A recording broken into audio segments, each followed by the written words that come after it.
If you would like to achieve or take advantage of the centimeter level precision that you can get on the Mavic 3 Enterprise series, I highly recommend signing up for an NTRIP service, which allows you to get centimeter level precision without having to haul along a base station or purchase a GPS module.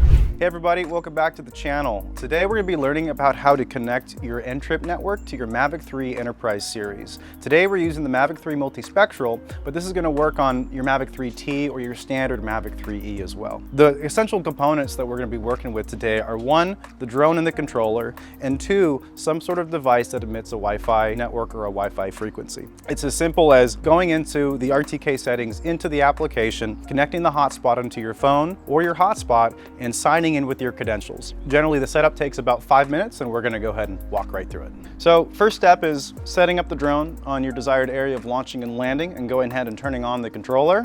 That's 2 clicks, drone. 1, 2. And after this, we're going to dive right into the controller to go ahead and access our NTRIP network. After we've turned on the drone, the first step we're going to do is initialize or turn on our Wi-Fi network. In this case, I've already initialized the personal hotspot on my iPhone 14. So now we've turned on the controller. We're going to go ahead and navigate to the Wi-Fi setting into our kind of short command and control center here. I'm going to go ahead and select the Wi-Fi network and make sure that we are connected. All right, so we've successfully connected to my iPhone here, and it went ahead and saved. Our next step is we're going to go into the camera view.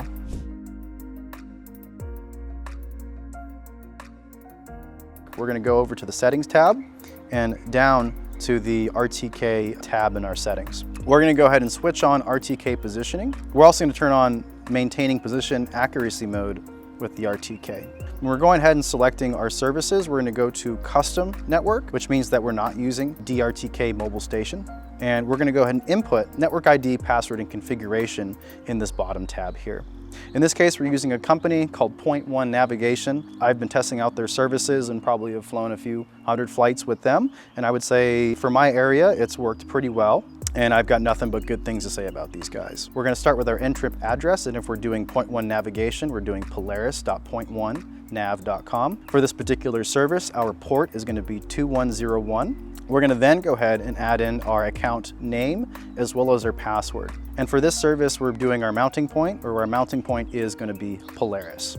I've already connected, and we've already been receiving RTK correction signals from the drone itself.